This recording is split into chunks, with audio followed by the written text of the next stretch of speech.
Hi, grace of God മെലഡീസിൻ്റെ പുതിയൊരു എപ്പിസോഡിലേക്ക് എല്ലാവർക്കും സ്വാഗതം. നമ്മൾ 71ാമത്തെ എപ്പിസോഡിലേക്ക് പ്രവേശിക്കുകയാണ്. നമ്മളിന്ന് നോക്കാൻ പോകുന്ന ടോപ്പിക്ക് എന്ന് പറയുന്നത് ക്രോമാറ്റിക് നോട്ട്സ്. ക്രോമാറ്റിക് നോട്ട്സ് എങ്ങനെയാണ് വായിക്കുന്നത്, അതിൻ്റെ പ്രത്യേകതകൾ എന്തൊക്കെയാണെന്നാണ് നമ്മൾ ഇന്നത്തെ ക്ലാസ്സിൽ ചർച്ച ചെയ്യാൻ പോകുന്നത്. ഓക്കെ, അപ്പോൾ നേരെ വീഡിയോയിലേക്ക് കിടക്കാം.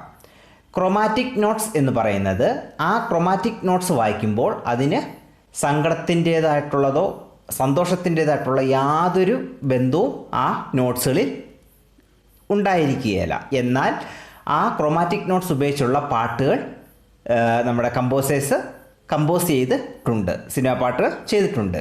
അപ്പോൾ ഈ ക്രോമാറ്റിക് നോട്ട്സ് നമുക്ക് പാട്ടുകളിലൊക്കെ പലയിടത്തും നമുക്ക് ചേർക്കാൻ സാധിക്കുന്ന ഒരു നോട്ട്സാണ്. അപ്പോൾ എന്താണ് ക്രോമാറ്റിക് നോട്ട്സ് എന്നാണ് നമ്മൾ നോക്കാൻ പോകുന്നത്. അതായത് നമ്മൾ പഠിച്ച നോട്ടുകൾ C sharp, D sharp, F sharp, G sharp, A sharp, B, അതിനെ അതേ രീതിയിൽ വായിക്കുന്നതിനെയാണ് ക്രോമാറ്റിക് നോട്ട്സ് എന്ന് പറയുന്നത്. അതായത് ഇപ്പം ഒന്നോ രണ്ടോ സ്വരങ്ങൾ വിട്ടൊക്കെ വായിക്കുമ്പോൾ അത് രാഗങ്ങളിലേക്ക് മാറും. അതായത് ഇപ്പോൾ സി കഴിഞ്ഞ് നമ്മൾ സി ഷാർപ്പ് വായിക്കുന്നില്ല, ഡിയിലേക്ക് വായിച്ച് അടുത്ത ഡി ഷാർപ്പ് അങ്ങനെ വായിക്കുമ്പോൾ നമുക്ക് രാഗങ്ങളിലേക്ക് മാറുകയാണ്. സി മൈനർ എന്നുള്ള ഓരോ ഇതിലേക്ക് നമുക്ക് ഓരോ സ്വരങ്ങളുടെ കുറവ് മൂലം അവിടെ അതിനെ ഓരോ രാഗം ആയിട്ടും അല്ലെങ്കിൽ സ്കെയിലുകളായിട്ട് വ്യത്യാസം വരുന്നുണ്ട്, വെസ്റ്റേണിലും ഈസ്റ്റേണിലും. ഓക്കെ, അപ്പോൾ ക്രോമാറ്റിക് നോട്ട്സ് എന്ന് പറഞ്ഞാൽ എല്ലാ നോട്ടും കണക്ട് ചെയ്ത് വായിക്കുക. ഇപ്പോൾ C sharp, D sharp, E എന്ന് വായിച്ചാലും അത് ക്രോമാറ്റിക് നോട്ട്സ് ആണ്. ഓക്കെ, ഇനി D sharp, F sharp, G എന്ന് വായിച്ചാൽ അത് ക്രോമാറ്റിക് നോട്ട്സ് ആണ്. അപ്പോൾ നമുക്ക് നോക്കാം.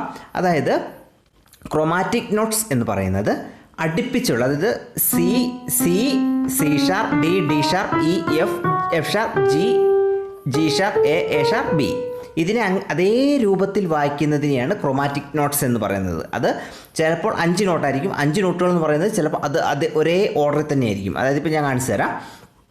അപ്പം നമ്മൾ ഇത് വായിക്കുകയാണ്. ഇത് ക്രോമാറ്റിക് നോട്ട്സ് ആണ്. അതായത് C sharp, D sharp, E, C sharp, D sharp, E, C sharp. ഇതിങ്ങനെ വായിക്കുന്നതിനെ ക്രോമാറ്റിക് നോട്ട്സ് എന്നാണ് പറയുന്നത്. ഇതെല്ലാം ക്രോമാറ്റിക് നോട്ട്സ് ആണ്. അപ്പോൾ ഇത് ഇമ്പോർട്ടൻ്റ് ആണ്. ഇത് ഓരോ വ്യക്തികളും അറിഞ്ഞിരിക്കേണ്ട, കീബോർഡ് പഠിക്കുന്ന ഒരു ക്രോമാറ്റിക് നോട്ട്സ് എന്താണെന്നൊക്കെ അറിഞ്ഞിരിക്കേണ്ടതാണ്. ഇനിയിപ്പോൾ നമുക്കതൊരു ഇയിൽ നിന്ന് തുടങ്ങുന്നു.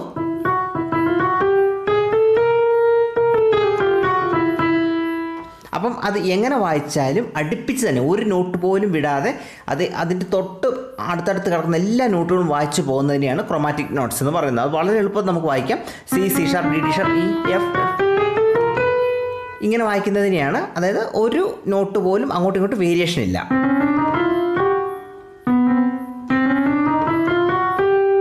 ഉണ്ടോ? ഈ ഒരു രീതിയിൽ വായിക്കുന്നതിനെയാണ് ക്രോമാറ്റിക് നോട്ട്സ് എന്ന് പറയുന്നത്. ഇത്രേ ഉള്ളൂ. നമ്മുടെ കീബോർഡിൽ ഒരു ഒക്ടേവ് ആണെങ്കിൽ ആ ഒക്ടേവ് കവർ ചെയ്ത് വായിക്കുക. സി മുതൽ ബി വരെ കവർ ചെയ്ത് വായിക്കുക. കാരണം നോട്ടുകളുടെ വേരിയേഷൻ നമ്മളിപ്പോൾ കുറച്ചും കൂട്ടിയൊക്കെ വായിക്കുമ്പോൾ രാഗങ്ങളിലേക്ക് മാറും. ഇപ്പോൾ ഒരു നോട്ട് മാറ്റി അല്ലെങ്കിൽ 2 നോട്ട് മാറ്റിയൊക്കെ വായിക്കുമ്പോൾ അതേതെങ്കിലും അതിന് സ്ഥായിയായിട്ടുള്ള ഭാവം നമുക്കവിടെ ലഭിക്കുന്നതായിരിക്കും. പക്ഷേ ക്രോമാറ്റിക് നോട്ടുകൾക്ക് യാതൊരു ഭാവം, അതായത് എക്സ്പ്രഷൻ നമുക്ക് ഇല്ല. അപ്പോൾ അതിൽ എല്ലാ നോട്ടുകളും വരുന്നു. ഓക്കെ, അപ്പോൾ അതിനെ ഓർഡറിൽ തന്നെ വായിച്ചു പോവുകയാണ്. അതായത് ഒരെണ്ണം കഴിഞ്ഞാൽ അടുത്ത നോട്ട് കറക്റ്റ് ചെയ്തിരിക്കും. അതിപ്പോൾ വൈറ്റ് കീ ആണോ ബ്ലാക്ക് കീ ആണോ എന്നില്ല. നമുക്ക് സി കഴിഞ്ഞാൽ സി ഷാർപ്പ്, ഡി കഴിഞ്ഞാൽ ഡി ഷാർപ്പ്, സി കഴിഞ്ഞാൽ ഡി അതിന് ഇ വന്നാൽ അത് മാറും, അതിന് വ്യത്യാസം വരും. അപ്പം ക്രോമാറ്റിക് നോട്ട്സിനകത്ത് ഒരു വ്യത്യാസവും വരുന്നില്ല. നേരെ നമ്മൾ ആ ഒരു ഇതിൽ അതിന് നമ്മളിപ്പോൾ പാട്ടുകളിലെ ലിങ്കോ ലീഡൊക്കെ വായിക്കുമ്പോഴെല്ലാം നമ്മൾ ഈ ക്രോമാറ്റിക് നോട്ട്സ് പല പാട്ടുകളിലും കണ്ടിട്ടുണ്ട്. അത് ശ്രദ്ധിച്ചാൽ നിങ്ങൾക്ക് മനസ്സിലാകുന്നതായിരിക്കും. ഇതാണ് നമ്മൾ ക്രോമാറ്റിക് നോട്ട്സ് എന്ന് പറയുന്നത്. അതായത് ഒരൊപ്റ്റിക് കവർ ചെയ്ത് വായിക്കുന്നതിനെയാണ് ക്രോമാറ്റിക് നോട്ട്സ് എന്ന് പറയുന്നത്. ഇത് മ്യൂസിക്കിൽ വളരെ ഇമ്പോർട്ടൻ്റ് ആയിട്ടുള്ള ടോപ്പിക്കാണ്. അപ്പോൾ നിങ്ങൾക്ക് നമ്മളെല്ലാ ടോപ്പിക്കുകളും എടുത്ത് പോകുന്നതുകൊണ്ടാണ് ഈ ക്രോമാറ്റിക് നോട്ട്സ് ഇപ്പോൾ ഒത്തിരി ധാരാളം പേര് കേൾക്കാറുണ്ട്, പക്ഷേ എന്താണെന്ന് അറിയത്തില്ലായിരിക്കും. അതുകൊണ്ടാണ് നമ്മൾ ഇന്നൊരു ക്ലാസ്സിലൂടെ അത് എടുത്തത്. അപ്പോൾ ക്രോമാറ്റിക് നോട്ട്സിനെ കുറിച്ച് സംശയങ്ങളുണ്ടെങ്കിൽ നിങ്ങൾ കമൻറ്റിലൂടെ അറിയിക്കുക. നിങ്ങളുടെ നിർദ്ദേശങ്ങൾ, അഭിപ്രായങ്ങൾ, നിങ്ങളുടെ എന്ത് കാര്യങ്ങളുണ്ടെങ്കിലും നിങ്ങൾക്ക് കമൻറ്റിലൂടെ അറിയിക്കുക. നമ്മുടെ ചാനൽ ആദ്യമായിട്ടാണ് നിങ്ങളുടെ മുന്നിലേക്ക് എത്തിയെങ്കിൽ ചാനൽ അപ്പോൾ ഉടൻ തന്നെ സബ്സ്ക്രൈബ് ചെയ്യുക. ലൈക്കുകൾ നൽകി നമ്മുടെ വീഡിയോസിനൊക്കെ സപ്പോർട്ട് നൽകുക. മാക്സിമം നമ്മുടെ വീഡിയോസൊക്കെ നിങ്ങളുടെ ഫാമിലി, ഫ്രണ്ട്സ്, ആ ഒരു മേഖലകളിലേക്കുള്ളവർക്കെല്ലാം അയച്ചു കൊടുക്കുക. അവർക്കും കീബോർഡ് രംഗത്തേക്ക് വരാനായിട്ട് വലിയൊരു സാഹചര്യം നമ്മൾ ഒരുക്കി കൊടുക്കുന്നതായിരിക്കും. പിന്നെ ബെല്ലൈക്കൺ എൽപ്പിച്ചത് ഓൾ എന്ന ഓപ്ഷൻ കൊടുക്കുകയാണെങ്കിൽ നമ്മൾ വീഡിയോ ഇടുമ്പോൾ തന്നെ നിങ്ങൾക്ക് നോട്ടിഫിക്കേഷൻ ലഭിക്കുകയും നിങ്ങൾക്ക് ക്ലാസ്സുകൾ ആരംഭിക്കുകയും ചെയ്യാൻ സാധിക്കുന്നതാണ്. അപ്പോൾ ഇന്നത്തെ വീഡിയോ ഇഷ്ടപ്പെട്ടാൽ ലൈക്ക് ചെയ്യുക, ഷെയർ ചെയ്യുക, കമൻറ്റ് ചെയ്യുക, ചാനൽ സബ്സ്ക്രൈബ് ചെയ്യുക.